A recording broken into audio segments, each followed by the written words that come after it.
Madame, Monsieur, bonjour et merci de nous choisir pour un nouveau forum. Cette semaine, nous allons parler de la problématique de l'école et de l'éducation financière avec un spécialiste en la matière, Emmanuel Baounon. Monsieur Baounon, cher Emmanuel, bonjour. Bonjour. Comment allez-vous? Ça va très bien. Vous êtes chargé de cours de droit dans les universités, mais aussi consultant formateur international en intelligence financière, entrepreneuriale et transition professionnelle auprès des universités. Vous êtes directeur général de l'agence de consultation d'expertise et formation ACEF et puis président de la Fédération internationale des consultants d'Afrique, FICA. Mais une première question qui me brûle les ailes. Vous êtes chargé de cours de droit. Que cherchez-vous dans les finances jusqu'à parler d'intelligence financière? Ok, merci beaucoup. C'est ma formation de base, le droit. J'ai d'abord fait diplomatie et relations internationales à l'ENA avant de poursuivre mes études en droit. Et donc, j'ai commencé par enseigner le droit. Mais j'ai été confronté très tôt à une problématique professionnelle. Je me suis dit, parce que quand je suis sorti, je cherchais d'emploi et c'était difficile à trouver quand même. Quand j'ai trouvé, j'ai constaté que l'argent ne restait pas comme cela se doit. Et il m'a semblé qu'il m'a manqué une éducation. Comment gagner l'argent, comment sécuriser l'argent gagné, comment fructifier cela pour être à l'abri totalement du besoin. Et c'est là que j'ai commencé par faire mes recherches, par suivre des formations aussi en intelligence financière, entrepreneuriale, et j'ai pu comprendre une foule de choses que j'ai essayé, n'est-ce pas, de mettre dans un livre. Justement, qui s'intitule Les 12 règles d'or d'intelligence financière, tout ce que vous devez savoir pour devenir riche, que vous n'apprenez jamais à l'université. Tout à fait. Vous allez nous éclairer tantôt. Mais qu'est-ce que l'intelligence financière au fond? Okay. L'intelligence financière, c'est un processus mental, cognitif et comportemental intégral qui permet à un être humain, à une personne physique ou morale, de résoudre tous les problèmes d'argent qui se posent à elle, afin de trouver suffisamment d'argent, de fructifier, de sécuriser et d'en laisser comme héritage à ses enfants et aux enfants de ses enfants. Ben, c'est bien défini, c'est une définition que vous connaissez par cœur. Hein? Ah oui. oui, parce que c'est un processus intégral vraiment. C'est une manière d'être, c'est une manière de faire pour avoir. Et nous parlons souvent du principe EFA. Le principe EFA, être, faire et avoir.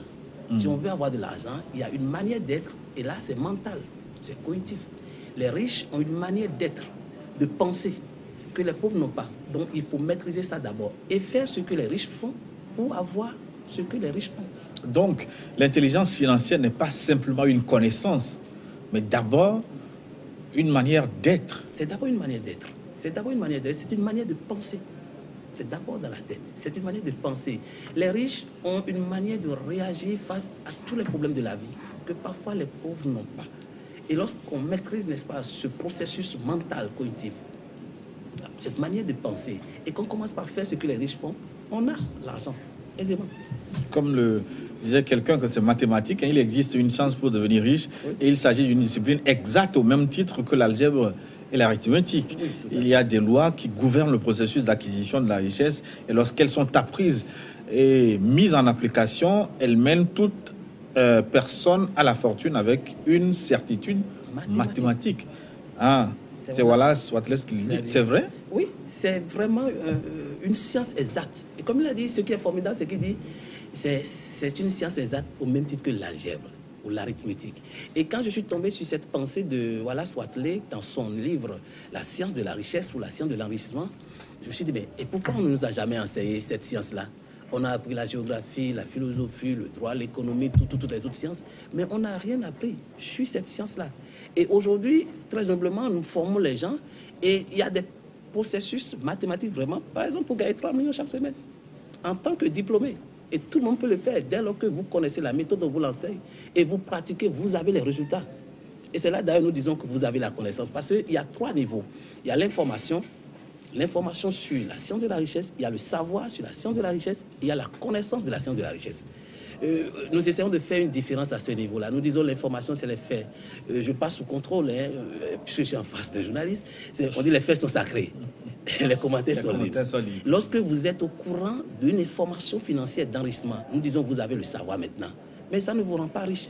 Il faut faire ce que les riches font. Avec ce savoir, vous allez mettre ça en application. Quand vous aurez les résultats, vous avez la connaissance maintenant de l'enrichissement. C'est d'ailleurs pour ça qu'en nous basant sur l'intelligence spirituelle, nous disons on a dit, la connaissance, c'est la pratique quotidienne de la chose, avec les résultats. Et donc, ça ne ment pas. C'est pour cela qu'on dit, vous connaîtrez la vérité. La vérité va vous affranchir. Ce n'est pas la vérité qui affranchit, c'est la connaissance de la vérité qui affranchit. La connaissance, c'est la pratique. C'est la pratique de la chose. C'est la pratique de la chose. Aujourd'hui, nous formons des gens qui ont fait Master 2, licence et autres là. Nous leur donnons des techniques. On dit choisissez un thème de formation, par exemple, et partagez ce savoir-là avec les gens. Si la formation est à 100 000 et vous vous arrangez, chaque mois vous trouvez 10 personnes qui suivent ça, c'est 1 million. C'est 1 million. Et dès lors que la formation est intéressante, c'est-à-dire ce besoin d'information existe sur le marché et vous avez le savoir, vous commencez par partager, vous avez les résultats.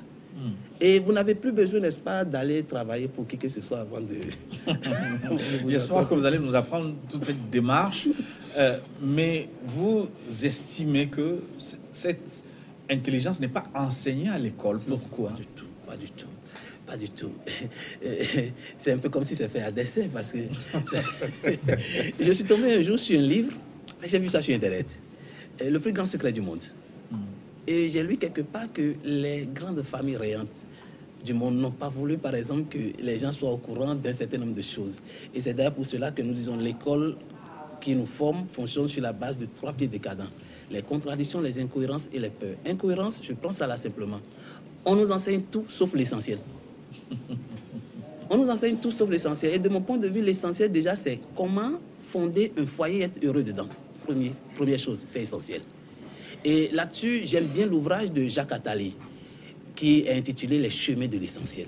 Tout ce que vous devez avoir lu, écouté, regardé ou tenté pour réussir, en quelque sorte. Et il renvoie des lectures. Il faut lire. Il y a de très bonnes informations dans de très bons livres qu'on ne retrouve pas à l'université, à l'école. Donc c'est un peu comme si c'est fait à dessein. Et l'essentiel, encore pour nous, c'est au-delà du mariage heureux, c'est de pouvoir gagner le minimum d'argent dont on a besoin pour subvenir à ses besoins, aux besoins de sa famille, sans dépendre d'un employeur dans le secteur privé, sans dépendre de l'État. Et tous les diplômés aujourd'hui peuvent produire de l'argent par eux-mêmes. D'ailleurs, nous disons qu'ils dorment sur de l'or. Ils chôment alors qu'ils constituent même de l'or gris. Le savoir, c'est de l'or gris. Et quand on sait partager ça, quand on sait monétiser cela, on gagne facilement de l'argent. On gagne facilement de l'argent. Oui, l'intelligence financière n'est pas enseignée à l'école, c'est pas grave. Vous parlez même dans les universités, il n'y a pas de cursus de formation concernant, même en économie, même en finance, Ce qui me fait marrer, c'est que je me rends compte que les gens font des études jusqu'au doctorat en économie, apprennent tout sur le système monétaire international, mais n'apprennent rien sur comment générer de l'argent. Le système est destiné à former des comptables, des gens qui vont compter l'argent des riches. Et c'est d'ailleurs pour ça qu'on a mis en place certains types de calculs. Par exemple, 1000 plus 200. C'est 1200, c'est ce qu'on nous a appris. Mais il y a des gens qui ont dit que c'est égal à 2000. Et on les a traités de tarés, médiocres, quand c'est pas des noms d'oiseaux, c'est des qualificatifs qu'on utilise pour désigner des êtres humains. Et on a fini par les gérer du système éducatif. Ils sont devenus plus tard de grands opérateurs économiques. Ils ont l'argent, ils ont tout, ils peuvent envoyer leurs enfants faire des études dans les pays développés avec des visas sérieux, sans être obligés de courir derrière les amis pour trouver des bourses. On est allé les voir, il y a quelqu'un, on est allé le voir, on a dit, mais pourquoi tu disais que 1000 plus 200 égale 2000? Tu étais un taré, la vie est injuste, sinon toi tu ne serais pas riche comme ça. Et il dit, mais c'est quand même banal, je vivais avec ma grand-mère qui faisait du commerce, quittait le sud pour le nord. Dans le temps, elle utilisait 200 francs pour le transport, aller-retour, hébergement, restauration, dans le temps. Et utilisait 1000 francs pour s'approvisionner. Mais quand elle retourne au sud, elle fait tout pour vendre autour de 2000. Et donc, dans la base de calcul de ma grand-mère, qui est une commerçante, 1000 plus 200, c'est égal à 2000, ce n'est pas égal à 1200. Et c'est là qu'on comprend que le système était destiné à former des comptables qui vont compter l'argent des riches. Et si vous êtes un bon comptable, 1000 plus 200 égale 2000. Mais si vous êtes un opérateur économique, quelqu'un qui génère de l'argent, lorsque vous sortez 1000 euros, et un ami sort 200 euros, vous mettez ça ensemble, vous faites une opération, ça donne 1200 euros. C'est une mauvaise opération. Mais le système nous apprend à faire cette opération-là. Donc nous avons été conditionnés, même par les calculs qu'on nous enseigne, à être pauvres et à compter l'argent des autres. Et c'est pour ça que vous dites que même le diplôme n'est qu'un simple passeport. Le diplôme ne garantit pas. Non, c'est un passeport.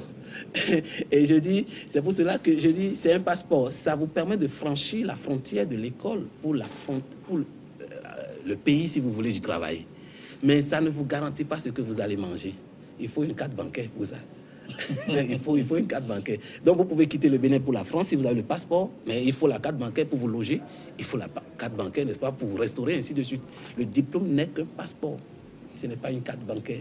Mais en vous lisant, quelquefois j'ai eu le sentiment que l'école ne sert pas à grand-chose, parce que je vous lis à la page 26 par exemple, Thomas Edison n'alla à l'école que 3 mois, pourtant il ne finit pas dans la misère. Henry Ford ne fut écolier que 6 ans, ce qui ne l'empêcha pas de devenir l'homme le plus riche de son temps. Oui. Même Bill Gates n'a pas fait des brillantes études, etc. Donc, est-ce que l'école ne sert à rien? Je dirais que c'est bien d'aller à l'école, mais ça ne suffit pas du tout. Ça ne suffit pas du tout pour être riche et subvenir à ses besoins. Loin s'en faut. Loin s'en faut. Pas du tout. Et donc, quand on va à l'école, il faut maintenant avoir une éducation financière. Et nous pensons même qu'il va falloir insérer des programmes d'éducation financière dans nos écoles, dans nos universités, pour que les gens soient outillés pour pouvoir se défendre facilement. Et d'ailleurs, on a constaté que dans la plupart des pays du monde, les plus riches ne sont pas les diplômés. Non. C'est souvent des hommes d'affaires qui ont eu le bac, la licence au plus, qui deviennent les plus riches. Parce qu'ils découvrent, parce que venant de la rue, entre guillemets, n'ayant pas été trop à l'école, arrivé au carrefour de la vie, c'est-à-dire ce moment de l'existence où on doit subvenir à ses besoins, aux besoins de sa famille, eux, fort heureusement, ils n'ont pas de CV à déposer, ils n'ont pas de lettre de motivation à faire. Et parce qu'ils n'ont pas de diplôme, ils commencent par se poser des questions. Mais comment je vais faire pour m'en sortir?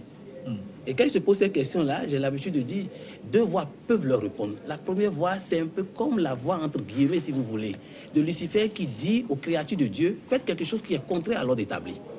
Juste c'est ce qui a été dit. Et si vous faites ça, vous allez voler, vous prostituer, ainsi de suite. Et même là, on se rend compte que ceux qui volent et autres là peuvent s'enrichir. Seulement, ce n'est pas conseillé parce qu'on n'a pas besoin d'être visionnaire pour prédire leur avenir. Ils seront des clients potentiels pour les maisons d'incarcération et les prisons. Et il y a la seconde voix de Dieu qui leur parle en ce moment-là au carrefour de la vie aussi. Les 5 instructions qui ont été données à Adam et Ève, quand Dieu a fait la création, on dit, première instruction, soyez féconds. Les gens ont pensé que c'est faire des enfants. Non, soyez féconds, c'est être créatif. Comme Dieu est créateur du ciel et de la terre, les hommes doivent aussi être créatifs. Donc quand ils sont féconds, ils se disent, mais qu'est-ce que je vais faire pour m'en sortir? Ils trouvent une idée d'entreprise, ils commencent par faire. Ils voient que ça marche. Quand ça commence pas à marcher, il dit, mais il faut que je multiplie ça. Il va commencer par s'installer à d'autres endroits. Il n'a pas appris ça quelque part. Il découvre sur le tas qu'il faut multiplier. Et il multiplie, il se dit, mais ici, ça donne 100 000 francs de bénéfices par mois. Mais si je suis à 2 endroits, ça va donner 200 000 francs. Parce que dans les mêmes conditions de température, de pression, les mêmes causes produisent toujours les mêmes effets. Et il va à un 3e endroit, ainsi de suite, il se multiplie. Et quand il commence par se multiplier comme ça, il ira à la 3e instruction, personne a dit, soyez féconds, multipliez-vous, remplissez la terre. Et il va remplir le Togo avec son activité, créer, n'est-ce pas, des agences un peu partout. Rempli, il va assujettir le domaine. Ça veut dire qu'il sera le meilleur dans ce secteur d'activité-là. Et il finira par dominer, il sera le leader. Et il est riche. Emmanuel Maouno, pourquoi certains, naturellement, semblent être dotés de cette intelligence financière alors que d'autres non? Je pense que nous avons tous quand même cette intelligence financière. Mais quand nous allons à l'école, l'école nous éduque par la peur. La peur. L'enseignant vous dit, mais si tu ne fais pas tes devoirs, tu vas échouer. Au lieu de dire, mais si tu fais bien tes devoirs, tu vas réussir. Et donc la peur qui nous a été inoculée très tôt à l'école fait que nous ne voulons pas prendre de risques. C'est d'ailleurs pour cela que quand on finit, on cherche une fausse sécurité. Je préfère être à 200 000 francs par mois, à 400 000 francs par mois, ainsi de suite. Et on finit employé. On finit employé. Fort heureusement, d'ailleurs, on le voit, ceux qui ont évolué aussi dans le système, à qui on a donné une certaine confiance professionnelle, en disant, vous êtes dans des ordres professionnels, les avocats, les experts comptables, les experts géomètres, les médecins assistants en clientèle privée, ces gens ayant un peu plus confiance en eux, finissent toujours dans la classe moyenne, ont un minimum d'argent, plus d'argent que les autres qui ont trop peur. Donc, c'est déjà l'école qui inocule cette peur-là, la peur de prendre des risques. Mais celui qui n'a pas été à l'école, lui, fort heureusement, il se dit, mais je n'ai pas le choix, je me jette à l'eau. Et il se jette à l'eau et il commence par gagner. Et donc, on doit maintenant rééduquer tous les diplômés à accepter aussi de prendre des risques en entreprenant. On échoue, on apprend de ses erreurs. Et d'ailleurs, je dis, il n'y a pas d'échec, il n'y a que des résultats. Il n'y a pas d'échec, il n'y a que des résultats et on essaie d'améliorer les résultats progressivement pour atteindre l'objectif final. Donc, première étape pour la transformation, le début de transformation de nos sociétés, il faut changer la mentalité qui pense que la richesse vient des études, même supérieures, vient du diplôme. C'est à changer ça. Totalement, totalement. Je vous donne un exemple simple. Je connais des professeurs agrégés qui sont très jeunes, qui gagnent bien leur vie, qui gagnent très jeunes 1 million et quelques par mois. Mais il y a des processus simples. Par exemple, une formation de 5 000 francs. 5 000 francs qu'on donne à des jeunes. Et les samedis, c'est donné seulement les samedis. 2 groupes, matinée de 9h à midi, 5 000 francs. Pour une salle d'une capacité d'accueil de 25 personnes, vous avez 30.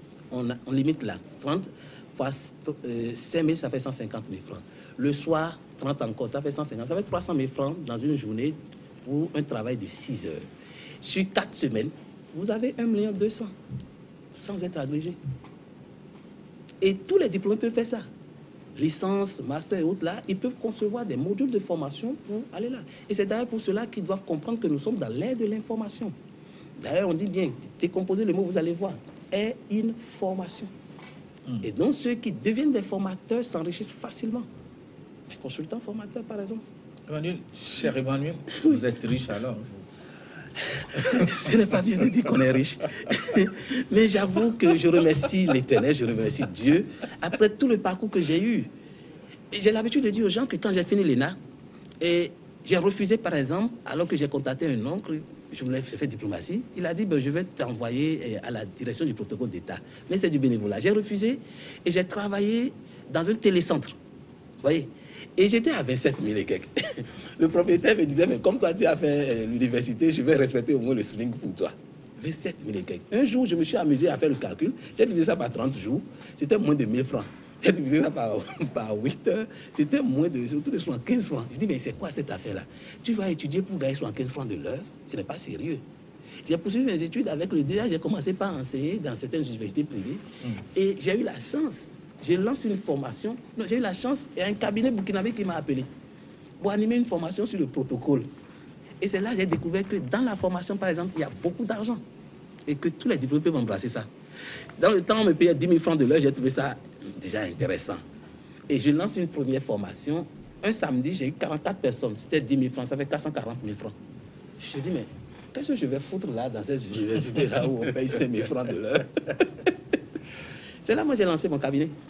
On commence par... Et très modestement, tous les diplômes peuvent faire. Et nous voudrions bien que ces diplômés connaissent ça. Sachent ces choses-là. Aujourd'hui, on fait des formations, c'est 150 000 francs par personne, une semaine. Mais nous avons autour de 20 personnes chaque fois. C'est 3 millions la semaine. Et ça ne rate pas. On lance, on a le résultat. À partir de la semaine prochaine, je suis en séminaire de formation d'une semaine de formation à Parakou. Et je vois déjà les inscrits qui sont là. Il n'y a pas ce qu'on fera, on n'aura pas 3 millions la semaine là. Il n'y a pas. Et tout le monde peut le faire. Mais vous écrivez, et le diplôme qui paie plus et rend vite et très riche, c'est ce qu'on sait faire. Oui. Et qu'on fait avec passion, sans attendre nécessairement une rémunération en contrepartie. Ah oui. Comment on peut devenir riche sans rémunération? Oui. Et c'est là que nous disons qu'il faut faire la différence entre emploi et travail. Quand on veut réussir sa vie professionnelle et financière, c'est la première différence qu'il faut faire. L'emploi, c'est ce qu'on fait pour lequel quelqu'un d'autre nous paye en retour, afin que nous puissions subvenir à nos besoins de façon périodique. Mais le travail, c'est ce qu'on fait pour faire avancer la communauté. Et on le fait au début sans demander à être payé en retour. On finit toujours par être payé au-delà de ses espérances. Comment? On fait toujours, vous allez voir. Et on a étudié les structures les plus prospères du monde. Et on s'est rendu compte qu'il y a une seule structure qui est une structure très prospère. Les structures les plus prospères du monde, ce sont les églises et les mosquées. Il n'y a pas de... Mais on s'est rendu compte que c'est des structures qui offrent leurs services de base de façon gratuite. Donc, travaillent pour la communauté. Essaient, n'est-ce pas, d'élever les âmes. Finissent toujours par être payés au-delà de leurs espérances. Là, on dit, mais il faut suivre le modèle église, mosquée. Travailler d'abord pour la communauté. Dieu est si bon d'ailleurs qu'il a envoyé, je pense, la femme pour qu'on puisse expérimenter ce modèle de travail. Elle se lève le matin, elle balaye la maison, elle lave les enfants, elle prépare à manger, elle travaille. Elle fait ce qu'elle doit faire pour que le foyer avance, mais elle ne demande pas à être payée en retour. Elle finira par être payée par ses enfants, par la belle famille, par son mari, ainsi de suite. Dieu est vraiment si bon qu'il nous a encore montré le sens du travail. Quand elle vient accoucher, on dit elle est en travail. La douleur qui précède l'accouchement, mais elle le fait gratuitement. Elle ne demande pas à être payée avant d'accoucher pour son mari. Et quand vous lisez les textes sacrés, notamment la Bible, vous allez lire quelque part, on a dit, quand elle va souffrir cette douleur, elle saura que son heure de gloire a sonné. Tous les diplômés qui vont accepter d'offrir gratuitement leur service d'abord finiront par gagner beaucoup d'argent. Méthode d'église, gratuité du service au départ, mais il y a une disposition de prospérité que vous mettez derrière. Parce que quand les gens ont goûté à votre service, ont commencé par aimer gratuitement, ils finissent toujours par acheter les autres services que vous allez leur offrir. Il y a beaucoup d'autres services qu'on peut leur offrir. Je peux vous donner cet exemple, c'est un ami qui a créé un logiciel de gestion de tontine. Et il dit qu'il a mis ça à 100 000 francs, les gens achètent difficilement, mais trouvent que c'est formidable. Et je lui ai dit non, si tu veux travailler pour la communauté, tu mets le logiciel gratuitement à la disposition des gens. Comme nous avons sur Play Store pour télécharger beaucoup d'applications, mais c'est les gens qui ont utilisé leur intelligence pour créer ça. Et quand tu as 1 million de téléchargements de ce logiciel-là, tu sors une version avancée avec de nouvelles fonctionnalités. Tu mets la présentation sommaire de la version avancée. Les 1 million de personnes qui avaient téléchargé vont trouver que c'est formidable. Tu mets ça à 10 000, à un prix forfaitaire. 10 000 francs. Si 10% de ces 1 million, ça veut dire 100 000 personnes achètent le logiciel, tu es à 1 milliard.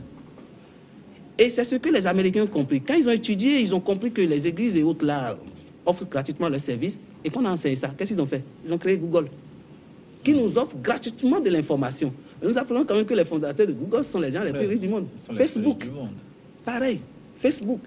Donc, travailler, c'est offrir gratuitement son service à la communauté pour faire avancer la communauté d'abord. La communauté va nous retourner ça en retour. Forcément. Forcément. Et c'est d'ailleurs pour ça que je dis, il faut vraiment que nous essayions de faire cette différence entre emploi et travail. Vraiment. Travailler, c'est offrir gratuitement d'abord ses services. On sera payé après. Regardez, le 1er mai, ce n'est pas la fête de l'emploi, c'est la fête du travail. C'est la fête du travail. Et j'ai regardé la devise de certains pays chez nous. Au Bénin, on dit fraternité, justice, travail. On n'a pas dit emploi. Au Togo, je crois, c'est travail, liberté, travail, liberté, patrie. Et je pense que si tous les citoyens sont sensibilisés sur ça, on dit, mais les pères fondateurs de nos États ne veulent pas de l'emploi pour nous, mais du travail. Le travail, c'est ce que nous sortons de l'intérieur à l'extérieur. C'est ce que nous déployons, notre potentiel que nous sortons de l'intérieur. Et quand on met ça gratuitement à la disposition, surtout que c'est une passion. C'est, je crois, un Lao Tzu ou Confucius qui a dit, si vous faites de votre passion, votre travail, vous n'aurez jamais à travailler.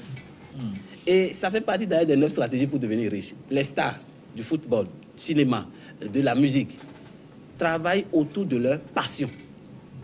Et ils ont du plaisir, n'est-ce pas, à s'entraîner. Pour un concert de 2 heures, un grand artiste va faire l'entraînement, la répétition pendant 6 mois. Avec toute la joie qu'il faut, la passion qu'il faut. Pourtant, c'est lui-même qui a conçu ça. C'est un travail. Il veut offrir ça gratuitement aussi à la communauté. Donc nous devons travailler d'abord pour la communauté, offrir gratuitement nos services et le reste viendra. Donc les employés qui font grève, quand les syndicats ont fait grève au Bénin pendant plusieurs mois, vous étiez dans votre coin en train de sourire. Oui, vraiment, vraiment, parce que les dimanches, je suis au bureau. Et quand je suis le soir, je dis à mes collaborateurs, mais vous voyez, je sors en dernière position, je sors même à 23 heures. Et je dis, mais regardez le président de la République, malgré tout son argent, je vous rassure, vous pouvez aller vous renseigner. Il est au bureau à des heures tardives. Vous êtes pressé, dès qu'il est 18 heures comme ça, vous voulez rentrer. Parce que vous voulez être employé. Vous devez travailler pour la communauté. Et c'est en cela que je dis, par exemple, les comptables, les diplômés en comptabilité qui sont à la maison. Il n'y a pas d'emploi pour les diplômés, mais il y a du travail pour tous les diplômés. Il n'y a pas d'emploi pour les diplômés, mais il y a du travail pour tous les diplômés. Nous devons travailler simplement. Pas de grève. Alors, les 12 règles d'or d'intelligence financière, on n'a pas le temps de parcourir toutes ces règles, mais cher Emmanuel, est-ce que vous pouvez nous faire découvrir un peu certaines de ces règles, certains fondamentaux de ces règles? Oui. Et les fondamentaux, par exemple, vous avez les 9 stratégies pour devenir riche. Alors, première stratégie. Et les 2 qui sont recommandées. Les 2 qui sont recommandées, je parlais peut-être de 2 stratégies rapidement. Oui, on peut devenir riche en héritant. Mais ce n'est pas recommandé parce que souvent ceux qui héritent dilapident l'héritage. On peut devenir riche en se mariant à une personne riche. Là-dessus, il y a 2 modèles. 2 modèles. Il y a le modèle que nous appelons modèle, que les gens nous en excusent, mais c'est une étude scientifique. C'est le modèle que nous appelons le modèle Jésus-Christ.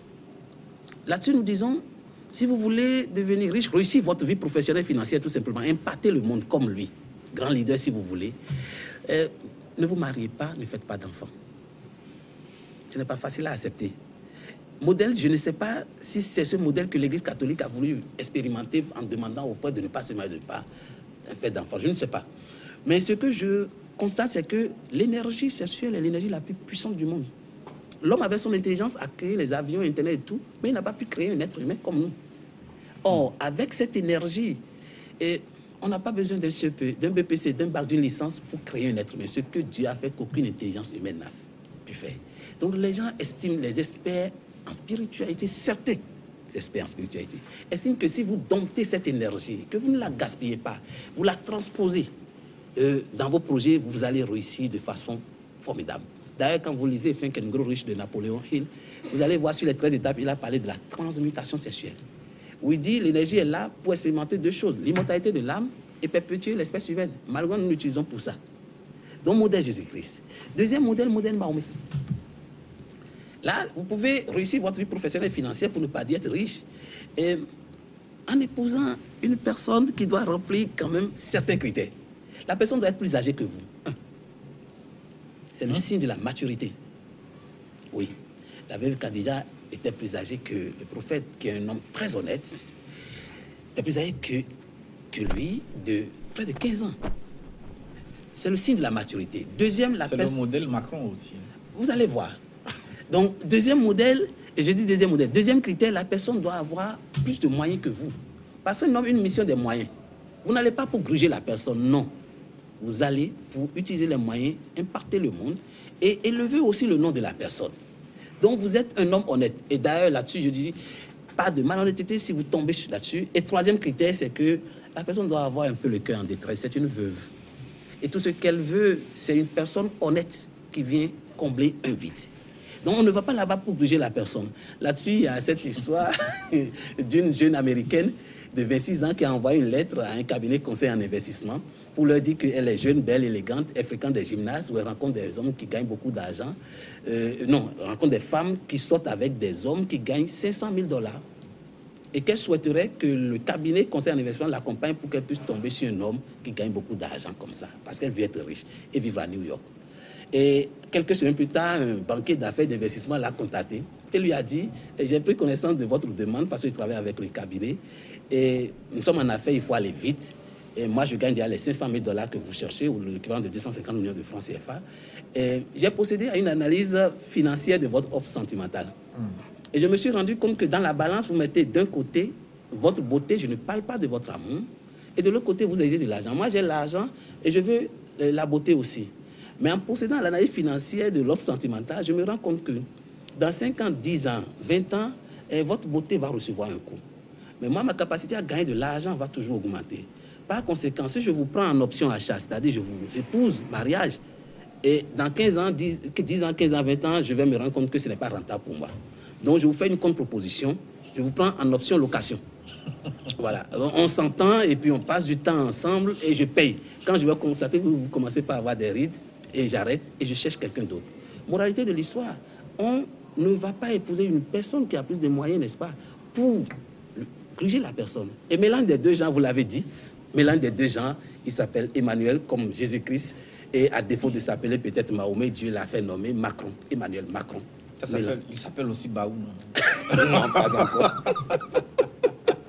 Emmanuel Macron, mélange des deux gens.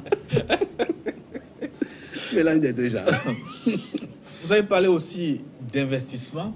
Est-ce que c'est une intelligence financière, le fait d'investir ou d'épargner aussi? On va écouter, on va suivre une interview avec Raphaël Sossoé, qui est le directeur général de Red Consulting.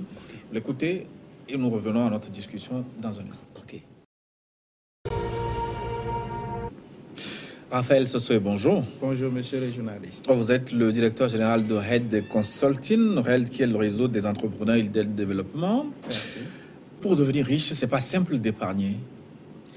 L'investissement financier que nous promouvons à Red Consulting, c'est de faire de toute personne, les entreprises, à devenir riches ou être autonomes à travers les marchés financiers.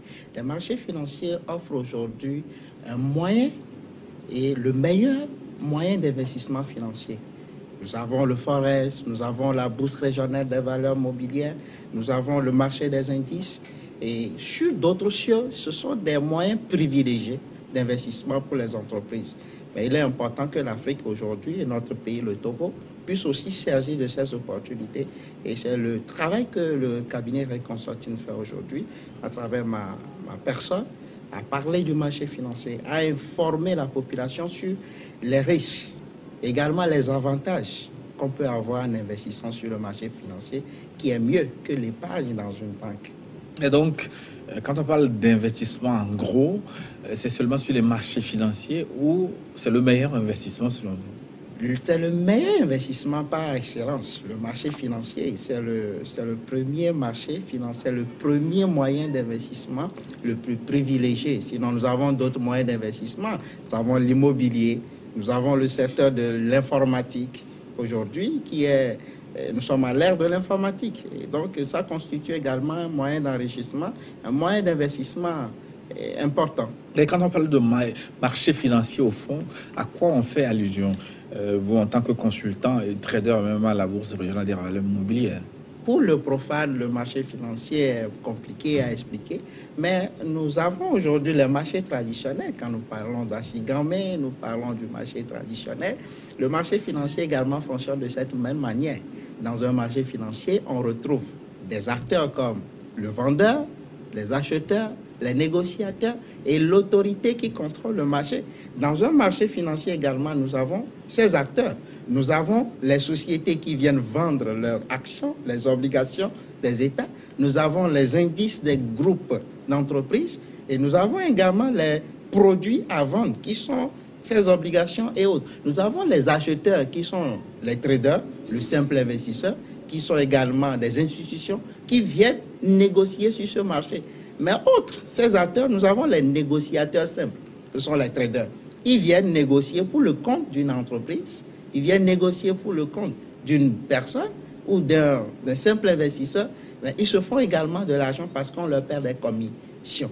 Nous avons également des intervenants comme les brokers, les SCGI, et dans la sous-région, c'est les sociétés générales d'investissement. Les sociétés générales d'investissement, qui sont également des intermédiaires boursiers, par qui nous pouvons passer pour investir. Mais pourquoi, selon vous, les investissements sur les marchés financiers sont plus rentables? Sur le marché financier, nous avons un précepte de la cyclisation du marché financier. Nous ne pouvons pas investir sur le marché financier pendant 5 ans et se retrouver avec 4,5% comme nous offrent les taux bancaires de la sous-région ou bien l'international. C'est un investissement plus... Donc les marchés financiers sont plus rentables que les banques? Naturellement, les marchés financiers sont plus rentables que l'épargne simple. L'épargne, c'est pour se protéger. L'épargne, c'est pour un besoin temporaire. L'épargne, en réalité, c'est une réserve qu'on constitue pour être à l'abri du manque. L'investissement, c'est plutôt faire travailler son argent. Faire travailler son argent dans les entreprises. Faire travailler son argent dans les projets. Et ça vous ramène plus de retour sur investissement que de l'épargner dans une banque. Naturellement, ce n'est pas ce qu'on nous apprend, mais c'est ce que le profane comprend. Oui, mais pour les banques, au moins, on connaît les taux d'investissement, les taux d'intérêt, 4 ou 5%. Mais pour les marchés financiers, on peut gagner à hauteur de combien Je ne veux pas m'aventurer dans ce taux, dans ce geste de taux. Sur un marché financier, on peut avoir beaucoup plus de rentabilité. Mais cela demande une formation. Il faut avoir l'information. Il faut avoir les outils. Il faut se former à la chose. Il faut savoir sur quel marché il faut investir. Il faut savoir les risques du marché. Il faut connaître également les avantages et les secteurs du marché sur lesquels on veut investir. Si je veux investir sur le Forex, je dois savoir quels sont les risques liés à l'investissement au Forex. Si je dois investir sur les matières premières, je dois savoir quels sont inconvénients et les avantages liés à un investissement sur le pétrole, sur le gaz, sur le blé. Je dois savoir, je dois comprendre. Donc, il n'est pas conseillé à un profane d'investir directement sans connaître ce que son argent fait sur le marché. Mais les marchés financiers ne sont pas des assurances tout risque. On sait ce qui est arrivé avec la crise financière internationale, née de la crise des subprimes aux États-Unis. En France, on a connu des déboires comme ceux de Jérôme Kerviel. Exactement. Donc ça veut dire que ce n'est pas une forme de panacée, hein, les investissements sur le marché financier. Le marché financier ne restera pas une manne, ce n'est pas une manne financière. Et également, dans tout métier, nous avons le risque. Et donc, chaque intervenant sur le marché doit savoir jusqu'à quel niveau il veut prendre son risque. Vous voulez investir, jusqu'à quel niveau vous pouvez supporter des pertes. Vous devez savoir également quels sont les produits sur lesquels vous voulez négocier. Vous devez savoir votre horizon de placement également pour avoir une bonne rentabilité. Vous devez définir cela. Mais le marché, il est roi. Le marché a toujours son dernier mot à dire. Mais étant donné que nous avons des professionnels, des traders, des gestionnaires de portefeuille, des conseillers en investissement, il faut aussi se rapprocher de ces conseils et de ces experts pour avoir plus d'informations, pour se former à la chose. Et là, on peut faire un bon investissement sur de moyen et long terme. En tout cas, on vous a compris. Il vaut mieux s'outiller avant de mettre les pieds. Donc, bien sûr, c'est important. Merci. Raphaël Soso. Je vous en prie.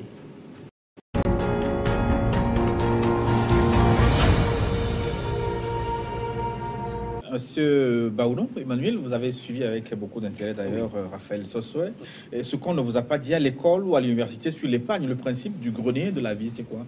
Le principe du grenier de la vie. Oui. Voilà.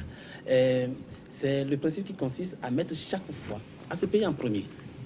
À se payer en premier. Nous l'appelons aussi la loi de Babylone. Et si vous voulez devenir riche, sur tout revenu gagné, vous devez systématiquement, sur tout revenu gagné, systématiquement, vous devez mettre au moins 10%, sinon 20% de côté. Et on dit la pire manière de se payer en premier, c'est de remettre ça comme épargne quelque part. La meilleure manière, c'est d'investir systématiquement, c'est 10 à 20% au moins. C'est pas la dîme? Non, c'est pas la dîme. C'est pas la dîme. Si vous voulez, c'est une dîme personnelle pour assurer son avenir. Donc, vous investissez ça systématiquement. Donc, vous faites de cet argent, de ces 10% ou 20%, des esclaves à vie. Si ça marche, vous profitez de ça. Si ça ne marche pas, vous allez apprendre de vos erreurs pour mieux faire après. Dans tout ce que vous gagnez. Dans tout ce que vous gagnez. Et quand vous lisez La clé de la maîtrise, les auteurs ont dit que, selon Bill Gates, aurait précisé que quand il a appris cela, il est allé systématiquement à 20%. Donc, sur tout revenu gagné, il investit systématiquement 20%. Avant de penser à payer les autres. Grenier de la vie. C'est un peu comme l'histoire des vaches maigres et des vaches grasses. Si nous voulons faire face aux périodes de vaches maigres, il faut que, aujourd'hui où ça marche, nous puissions mettre une partie de côté. C'est ce que Joseph a conseillé à Pharaon. Et ça a marché. Donc, toute personne qui gagne de l'argent, principe de grenier, doit systématiquement mettre de côté un pourcentage qu'elle investit. Il n'y a pas à épargner. Pas pour garder quelque chose. Non, mais investir pour apprendre à faire fructifier cet argent-là. Donc, beaucoup font le contraire de ce qu'on doit faire parce que quand les revenus tombent, beaucoup pensent d'abord à se taper des billets. Oui, malheureusement. Malheureusement. Et le peu qui reste, on dit j'épargne. Je pense qu'on doit peut-être commencer par enseigner dans notre système éducatif. Il faut investir. Il faut investir. Prenez le risque d'investir. Je pense. Les gens pensent par exemple à la retraite. La meilleure retraite, c'est l'investissement peut-être immobilier que vous avez fait, qui va vous garantir la meilleure retraite. On peut s'assurer sa retraite quand on applique le principe du crédit. Oui. Il ne nous reste plus beaucoup de temps, Emmanuel Baouno. Je voudrais que vous nous parliez un peu des tests d'intelligence financière dont le bouquin a parlé. En quoi ces tests sont importants pour découvrir qui on est ou pour connaître ses capacités, pour avoir son QI d'intelligence financière. Oui, parce qu'on a parlé de quotient intellectuel pendant longtemps, mais aujourd'hui, de plus en plus, les gens disent pour devenir riche, il faut avoir un quotient émotionnel très élevé. Savoir gérer ses émotions, la peur, la colère, la jalousie, ainsi de suite, les émotions qu'il faut savoir gérer. Donc, il y a des batteries de tests qui existent pour permettre aux gens, n'est-ce pas, de bien gérer leurs émotions. Et il faut aussi développer son quotient spirituel, intelligence spirituelle dans le cas d'espèces. Donc, développer son quotient intellectuel, développer son quotient spirituel, quotient émotionnel, avec des tests qui existent, ça permet quand même de savoir gérer les risques. On ne peut pas tout dire sur ce plateau. Mais est-ce que vous pouvez nous faire découvrir un petit bout, par exemple, des tests émotionnels dont vous avez parlé dans votre livre? Déjà, la peur de perdre son âge, l'envie. Il faut apprendre, par exemple, à différer les envies immédiates. C'est les personnes qui arrivent à différer leurs envies immédiates d'avoir tel bien, un signe extérieur de richesse et autres là. Ce sont ces personnes-là qui réussissent davantage à investir. Donc, il faut savoir gérer ces envies immédiates de paraître, ainsi de suite. Donc, c'est surtout ces choses-là, colère, envie, jalousie, maîtriser ses émotions. Et qu'en est-il du quotient spirituel? C'est important. Nous pensons que Howard Gardner a parlé des intelligences multiples. Et Daniel Goleman a parlé de l'intelligence émotionnelle. Mais on reconnaît aujourd'hui que l'intelligence spirituelle, si vous voulez, est la mère de toutes les intelligences. Si spirituellement vous êtes bien, c'est l'esprit qui commande la matière. Donc si spirituellement vous êtes bien, les choses commencent par changer. C'est pour cela que nous disons les gens nourrissent le corps. Nous habillons très bien. Le matin, quand on se lève, on se brosse les dents, on se lave. Mais est-ce que nous brossons notre esprit? Est-ce que nous lavons notre esprit? Est-ce que nous habillons correctement notre esprit? Et les manières d'habiller correctement son esprit, c'est de s'adonner à certaines choses qu'on appelle les rituels du matin. Ceux qui réussissent ont des rituels le matin. On dit même s'ils n'ont rien à faire, ils se réveillent tôt. Quand ils se réveillent, ils contrôlent leur alimentation. Ils écoutent, ils ne regardent pas la télévision notamment et les informations sensationnelles. Non. Ils peuvent écouter de la bonne musique pour se mettre dans un bon état, afin de s'engager dans la journée. Donc la musique, vous écoutez les mélodies de Beethoven, de Mozart, ainsi de suite, c'est une nourriture pour l'esprit. Vous lisez par exemple les livres de développement personnel, vous lisez les proverbes, moi j'adore ça, les proverbes de la Bible, de bons tests qui vous remontent le moral, et dans la journée, vous êtes un maître de transition. C'est quoi un maître de transition? Un maître de transition, c'est un coach sportif américain qui a fait l'étude. Il s'est posé la question de savoir, à égalité de compétences, qu'est-ce qui fait qu'un joueur que j'encadre devient champion et l'autre ne le devient pas? Et il s'est rendu compte que le joueur qui l'encadre, à égalité de compétences, qui devient champion, c'est un maître de transition. Il dit, le maître de transition, c'est quoi? Quand il rate, il tape dans la balle et il rate, il oublie ça. Il se focalise sur la balle à taper après. Et il améliore sa performance simplement. Mais celui qui, à égalité de compétences, ne devient pas, champion, lui, quand il rate une balle, il est tellement focalisé sur la balle qu'il a raté que sa performance diminue de plus en plus. Au lieu de se focaliser sur ce qui est à venir, il regarde en arrière. Laissant ce qui est en arrière, c'est écrit dans la Bible. Je ne suis pas pasteur. Laissant ce qui est en arrière, je cours vers le but. Et les maîtres de transition oublient ce qui est en arrière et courent vers le but. J'ai une collègue belge qui a dit, j'ai 2 enfants, l'aîné, à l'école était juste moyen, avait de mauvaises notes souvent. Le petit frère, il est très brillant. Mais quand ils ont grandi, c'est l'aîné qui est devenu un grand entrepreneur, il a les moyens, il supporte tout le monde maintenant. Et il dit, mais c'est maintenant que je comprends. Le petit là, c'était un maître de transition. Parce que quand il venait à la maison avec de mauvaises notes, quand je dis, tu vois, tu as encore une mauvaise note, il dit, oh maman, il n'y a pas mort d'homme, oublie ça, on avance. Oui, il n'y a pas mort d'homme. Ce qui n'a pas marché, on se focalise sur ce qui va venir. Maître de transition. Et là, on est dans le bon mental pour affronter les défis nouveaux. Et le soir? Le soir, beaucoup d'exercices. Par exemple, pratiquer ce que l'autre appelle la méthode GTD, Getting Things Done, de, je crois, David Allen, là, de s'organiser. Donc, il dit, le soir, vous devez faire déjà le point de tout ce que vous avez programmé dans la journée. Et voir si vous avez exécuté toutes les tâches. Ceux qui réussissent ont ces habitudes-là. Et au besoin, programmer ce que vous allez faire la journée à venir, le soir. Et quand vous vous levez, c'est avec cette programmation-là que vous entrez dans la journée. Donc, ce sont des rituels comme ça qu'il faut faire le matin, le soir, et dans la journée, rester dans un état d'esprit donné. C'est ça l'intelligence spirituelle. Et vous assurez que tous les grands hommes, tous les riches, ont le même comportement à peu près. Hein. Et c'est Anthony Robbins, coach mondialement reconnu, qui dans Pouvoir illimité en parle. Et les riches ont une manière de faire. Et quand vous les étudiez, vous voyez que c'est pratiquement les mêmes choses. Une manière de penser, une manière de faire. Ils ont souvent ces habitudes-là. Quand vous les étudiez correctement, vous voyez qu'il y a des points communs. Il y a des points communs que tout le monde n'a pas. Et ceux qui ont ces points communs-là ont pratiquement les mêmes résultats. Oui. Pas de pratique spirituelle outre mesure, parce qu'on a appris... C'est ce que les gens pensent. Surtout, vous êtes béninois, hein, que les Kenysis donnent beaucoup d'argent. Non, on n'a pas besoin de faire ça avant d'avoir l'argent. On n'a pas besoin de faire ça avant d'avoir l'argent. Il suffit de connaître les méthodes scientifiques. Il y a des méthodes scientifiques pour avoir l'argent. Il faut connaître ces méthodes-là. Mais c'est ce que je vous ai dit. Il faut être une manière de penser. Une manière de penser. Et donc, dans la journée, vous voyez, on dit, les riches, par exemple, ont les minutes ou les instants de silence. Les instants de silence. Instants de silence où on se concentre, on fait de la méditation, on est silencieux, et ainsi de suite. Oui, c'est des pratiques. Des gens n'y croient pas. Mais il faut expérimenter pour voir. Ceux qui pratiquent l'EFT le matin, Emotional Freedom Technical, où on tape certaines parties du corps, n'est-ce pas, pour faire circuler l'énergie, ce n'est pas du gris-gris, non. Si les gens y croient, ils expérimentent pour voir. Et ils écoutent de bonnes choses le matin. Et d'ailleurs, quand on commence par le faire, on se rend compte que, au début, on ne voit rien. Parce que c'est comme une graine qu'on met dans le sol. Au début, on ne voit rien. Mais quand on entretient bien, un jour, ça commence par pousser. Ça commence par sortir. Et il faut arroser. Dans une graine, vous avez la forêt. J'avoue qu'on a beaucoup appris. Le code secret de prospérité financière. Rapidement, est-ce que vous pouvez nous dire un petit mot en 30 secondes là-dessus? Le code secret, nous l'avons tiré des expériences de Jésus et de Mahomet. Oui. Intelligence spirituelle aussi. On s'est rendu compte qu'ils ont eu tous 12 collaborateurs. Les gens ont parlé d'apôtres.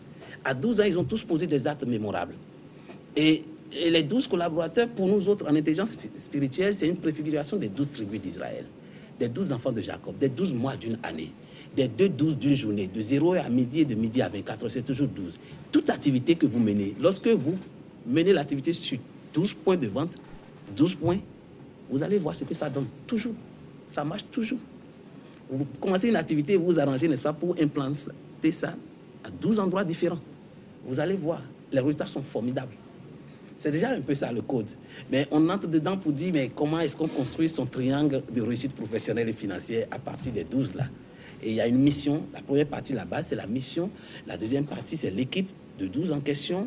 On peut entrer après dans ces détails-là. Et le leadership qu'il faut pour conduire la mission. Merci. Manuel, ceux qui le souhaitent peuvent poursuivre donc